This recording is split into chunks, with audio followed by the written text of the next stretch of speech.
What if I told you that over 2,400 years ago, one of history's greatest philosophers already figured out everything you need to know about fake friends? What if the betrayals, the disappointments, and the gut-wrenching moments when you realized someone you trusted was using you? What if all of that could have been avoided if you'd simply listened to the warnings of a man who lived in ancient Athens? Today, we're diving deep into Plato's profound insights about friendship, betrayal, and the dark side of human relationships. By the end of this video, you'll not only understand how to spot fake friends before they hurt you, but you'll also discover why Plato believed that understanding friendship is actually the key to understanding your own soul. Let me start with a story that might sound familiar. You have someone in your life who always seems to appear when they need something.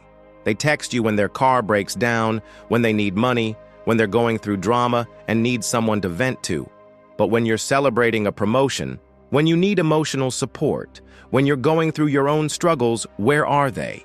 Nowhere to be found. This isn't a modern problem. This is human nature, and Plato saw it clearly over 2 millennia ago. In his dialogue, Lysis, Plato explores the nature of friendship and reveals something that will shock you about why most of your relationships are built on lies. But before we get there, let me ask you something. Have you ever noticed that the people who claim to be your closest friends are often the first ones to abandon you when things get tough? Or even worse, they're the ones who secretly celebrate your failures while pretending to support your success. Plato had a name for these people, and more importantly, he had a solution. See, Plato didn't just philosophize about friendship from an ivory tower. He lived through one of the ultimate betrayals in human history. His beloved teacher, Socrates, was condemned to death by the very city he loved, betrayed by people who claimed to be his friends and fellow citizens. Plato watched as the mob turned against the wisest man he knew, and this experience shaped everything he would later write about human relationships. The greatest enemy of knowledge is not ignorance, it is the illusion of knowledge, Plato once said. And when it comes to friendship, we all suffer from this illusion. We think we know who our real friends are. We think we can trust our instincts about people. We think loyalty and love are obvious. But Plato would tell you that you're probably wrong about most of it. Here's what Plato discovered that most people never learn. Friendship isn't about feeling good. It's not about having fun together or sharing common interests. Real friendship, according to Plato, is about the pursuit of truth and virtue together. It's about two souls helping each other become better versions of themselves. Everything else? It's just mutual use disguised as affection. Think about your current friendships for a moment. How many of them would survive if you stopped being useful to the other person? If you couldn't offer them entertainment, connections, money, emotional support, or social status, would they still want to spend time with you? If you stripped away everything you bring to the table except your core character, how many people would still choose to be around you? This is Plato's first warning about fake friends. They're attached to what you can do for them, not who you are. And here's the disturbing part. You might be doing the same thing to them without even realizing it. In the Republic, Plato introduces us to the concept of justice in the soul. He argues that just as a city has different classes of people who must work in harmony, the human soul has different parts that must be properly ordered. The rational part should rule over the emotional and appetitive parts. But here's where it gets interesting. Plato believed that we can only achieve this proper ordering of the soul through relationships with others who are also seeking truth and virtue. Fake friends, according to Plato, are people who encourage the worst parts of your soul to dominate. They're the ones who tell you what you want to hear instead of what you need to hear. They're the ones who enable your vices and make excuses for your character flaws. They keep you comfortable in your ignorance, because challenging you might risk the benefits they get from the relationship. Real friends, on the other hand, are willing to make you uncomfortable in service of your growth. They'll call out your lies even when it's awkward. They'll challenge your assumptions even when you don't want to hear it. They'll hold you accountable to your values even when you're trying to make excuses. No one is a friend to his friend who does not love in return, Plato wrote. But what does it mean to truly love someone in return? Most people think it means being nice, being supportive, always being positive. Plato would say that's not love, that's cowardice. True love sometimes requires being the person who tells you the hard truth that no one else will say. I want you to think about the last time someone in your life challenged you to be better, not criticized you or tore you down, but genuinely challenged you to grow. When was the last time someone loved you enough to risk your displeasure by pointing out a blind spot you had? If you can't think of anyone, you might be surrounded by fake friends who care more about keeping you happy than helping you flourish. But here's where Plato's wisdom gets really deep. He didn't just identify the problem of fake friends, he diagnosed why we attract them in the first place. According to Plato, we get the friends we deserve based on who we are being in the world. If you're attracting people who only want to use you, you might be approaching relationships from a place of need rather than wholeness. In Phaedrus, Plato uses the metaphor of the charioteer to explain how the soul works. The charioteer represents reason, trying to control two horses, one noble and one base. The noble horse represents our higher impulses toward truth, beauty, and goodness. The base horse represents our lower impulses toward pleasure, comfort, and instant gratification. Fake friends, Plato would argue, are people whose base horse is driving the chariot. They approach relationships asking, "What can I get?" instead of "What can I give?" They're driven by their appetites and emotions rather than by reason and virtue. And if you're not careful, they'll encourage your base horse to take control as well. This is why Plato believed that friendship was inseparable from philosophy.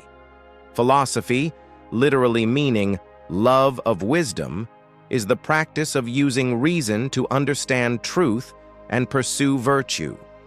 Real friends are philosophical companions, people who help you think more clearly, choose more wisely, and become more virtuous. Now, let me share something that might make you uncomfortable. Plato would say that if you're not actively pursuing wisdom and virtue in your own life, you're probably not capable of real friendship either. You might think you're a good friend, but if you're not working on becoming a better person yourself, you're likely just another fake friend to someone else. The unexamined life is not worth living, Socrates said, and Plato built on this idea. He believed that people who don't examine their own lives, who don't question their assumptions, who don't work on their character, are fundamentally incapable of the kind of deep relationship that constitutes real friendship. This might explain why so many of your relationships feel shallow or transactional. If neither person in the relationship is committed to growth and truth, then all you have left is mutual entertainment and mutual use. You hang out because it's fun, because it's comfortable, because it meets some need you have. But there's no deeper connection, no shared commitment to becoming better people together. Plato identified 3 types of relationships that people mistake for friendship.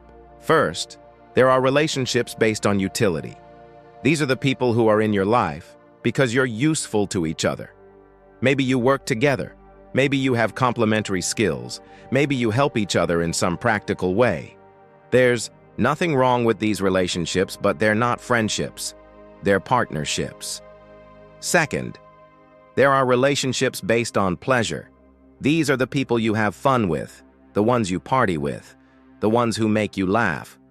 Again, nothing wrong with enjoying someone's company, but Plato would warn you not to confuse pleasure with friendship. When the fun stops, so does the relationship. The third type is what Plato considered true friendship, relationships based on virtue. These are people who love you not for what you can do for them or how you make them feel, but for who you are and who you're becoming. They're committed to helping you grow, and you're committed to helping them grow. The relationship exists for the sake of both people becoming better versions of themselves. Here's how you can tell the difference. Utility. Friends disappear when you're no longer useful. Pleasure friends disappear when you're no longer fun. But virtue friends show up especially when you're struggling, when you're not at your best, when you need someone to believe in who you can become, even when you've temporarily forgotten it yourself.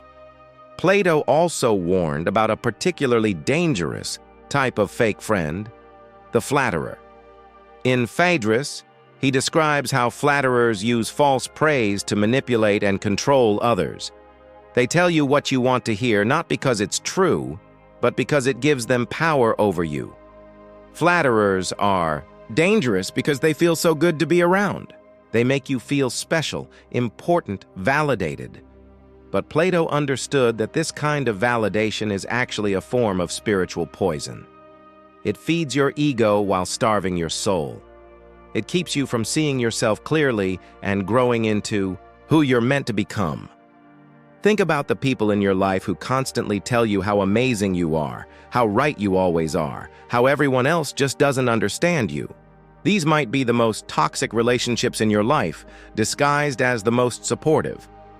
Real friends will celebrate your genuine accomplishments, but they won't feed your delusions or enable your excuses. Courage is knowing what not to fear, Plato wrote.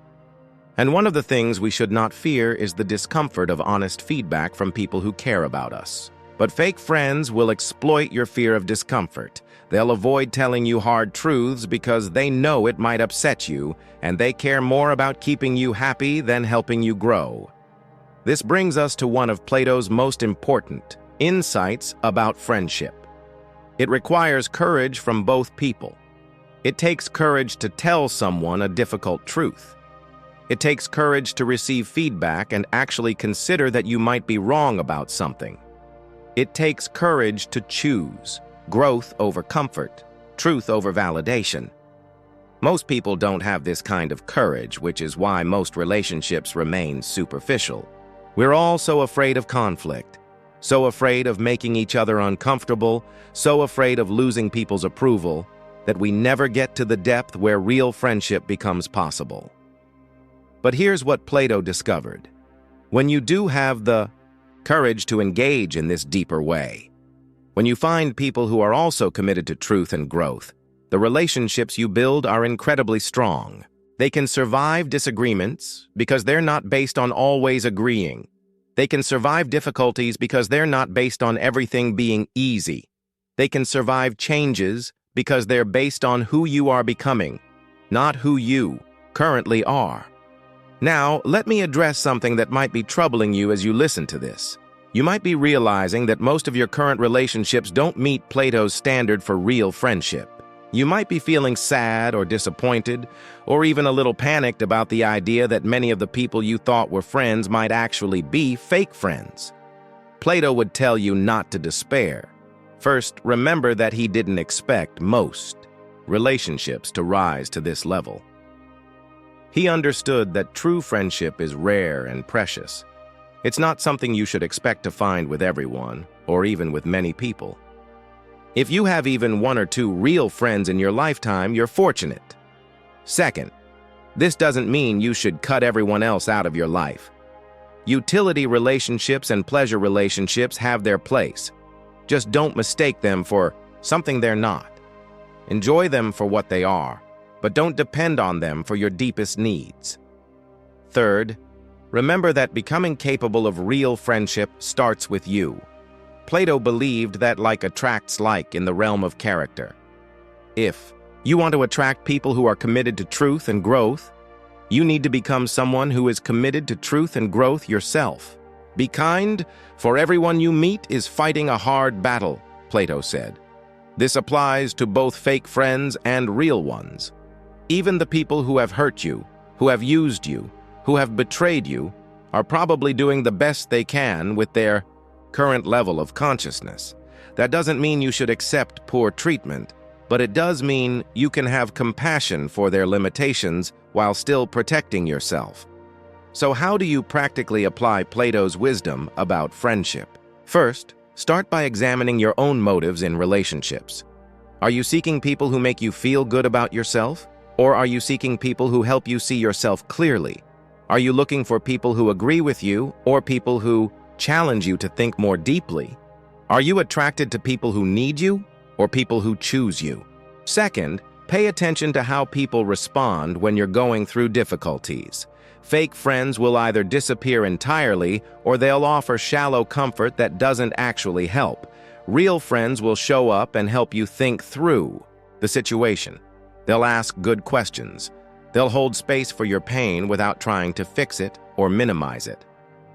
Third, notice how you feel after spending time with different people. Fake friends might make you feel temporarily good, but they often leave you feeling empty or anxious underneath. Real friends might sometimes make you feel challenged or uncomfortable, but they leave you feeling more solid, more clear, more like yourself. Fourth, observe how people talk about others when they're not around. If someone is constantly gossiping or criticizing other people to you, they're probably gossiping and criticizing you to other people.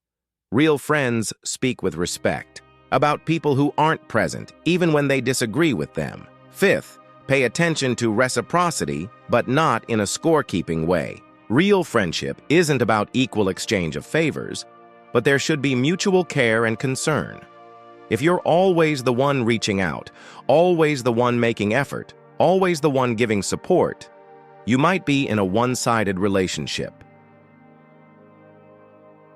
Plato also had profound insights about what to do when you discover that someone you thought was a friend is actually fake.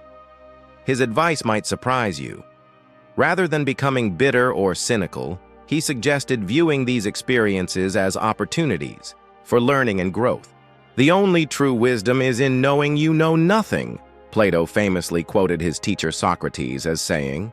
When you discover that you misjudged someone's character, when you realize you were being used or manipulated, Plato would encourage you to see this as valuable information about both them and yourself. What made you vulnerable to this person? What needs were you trying to meet through the relationship? What signs did you ignore? What assumptions did you make? Rather than just feeling hurt or angry, use the experience to become wiser about relationships in the future. This doesn't mean becoming cynical or closing your heart. Plato believed that the capacity for love and friendship is one of the highest aspects of human nature. But he also believed that this capacity needs to be guided by wisdom and discernment. Love is a serious mental disease, Plato wrote, acknowledging how powerfully our emotions can cloud our judgment when it comes to relationships. The goal isn't to stop caring about people, but to learn to care in a way that's based on reality rather than fantasy. One of the most profound things Plato wrote about friendship appears in the Symposium, where he explores different types of love.